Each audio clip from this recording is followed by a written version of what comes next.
Hi everybody, I'm Paul from Hives 102. Today I'm just going to show you a few different ways of assembling and wiring a beehive frame. There's a number of different frame types out there, a number of different ways of doing the foundation. Some of the foundations have the wire embedded in them. Some people use plastic foundation. Yeah, a number of different patterns of wiring it. Some people use wire, some people use nylon fishing line. This is sort of the standard New Zealand way of doing it with the frames that we use and the foundation that we've got here.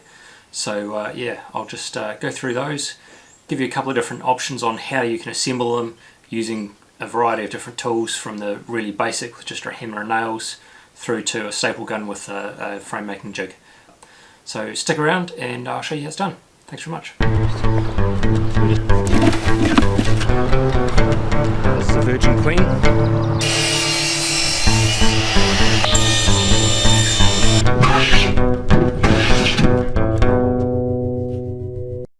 Right, so this is the frame we're going to end up with. It's a full depth Langstroth frame. It's 33mm wide across here. You can also get 35, they're not as good for brood, I've found.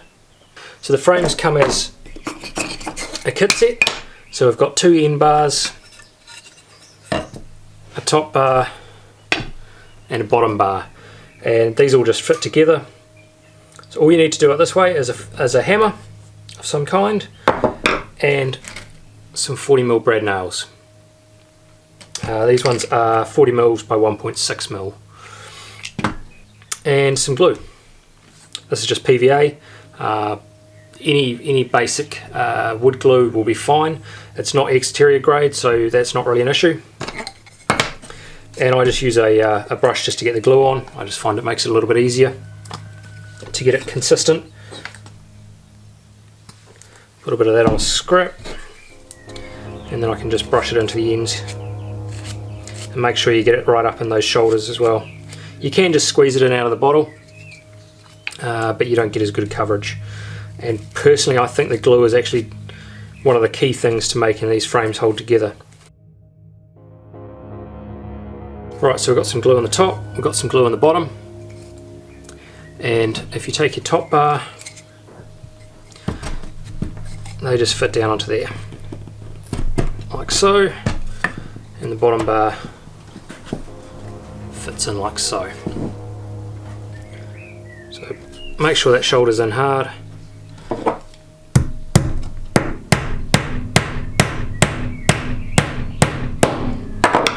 One nail through the bottom is fine.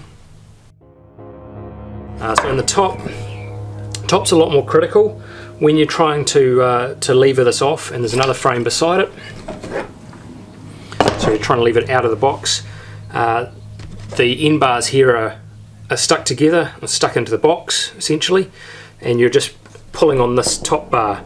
So if it isn't really well held down into the end bar, it's quite easy to actually pull that off, and then it's a blimmin' nuisance when you've got brood and everything on that frame.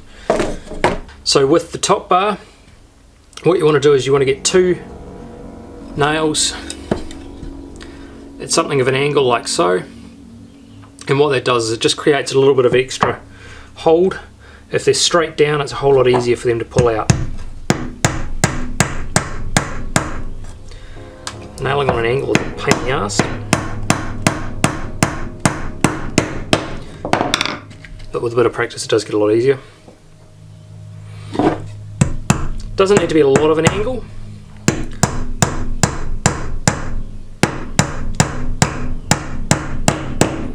Five degrees or so is plenty.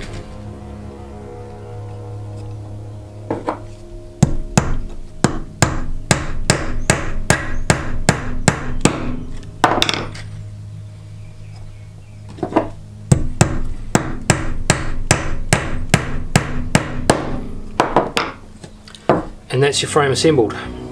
Right, so the next way I'm going to show you just uses a compressed air stapler. This one's just the cheap one I got off Trade Me. Basically it takes a 40mm staple. This one's actually a combination one. It'll do a 15 to 40mm staple and a 15 to 50mm brad, both 18 gauge. Hook that up to the compressed air, and here's one I prepared earlier. Much the same deal with this one. Again, make sure you're right into the shoulder. one staple into the bottom there, another staple into that end, make sure your fingers are out of the way, 2 staples into the top,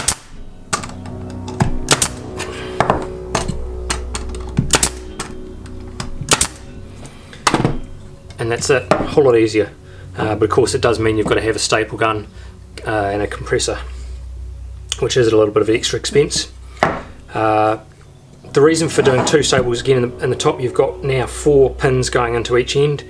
Having 2 staples in the top, I've never had one of these pull off, so I don't believe you need to angle these. So this is the way of doing it with a jig. This jig here is just one I've built up myself. There's a few variations on them, there's plenty of plans out there, but essentially all it is 2 tapered bars which fit through holes on either side, and as those bars are pushed through, they'll actually tighten up on the end bars. So it's much the same process with this as it is with doing them singly, except that you can do a whole lot more at one hit.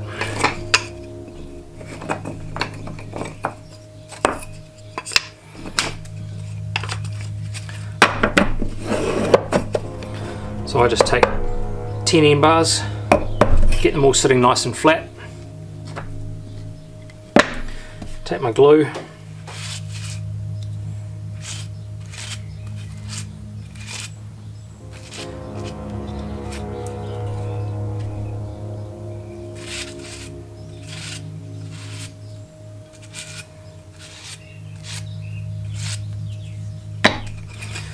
and then just set your end bars out. Once you've got all your bars in there, just loosely lock them in place, and then you can add your bottom bars. Once all your bottom bars are in place, take your stapler again and just one staple through the end of each.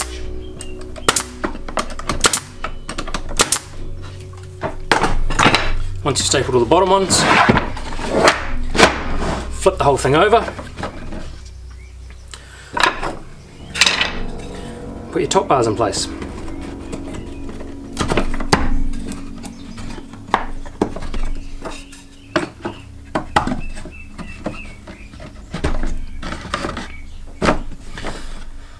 Once you've got all your top bars in place and fully pushed down, you just go through and 2 staples in each one.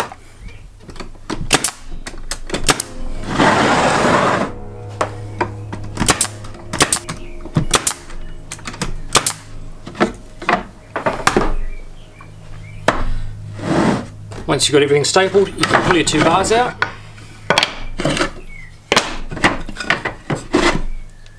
and your frames just lift out.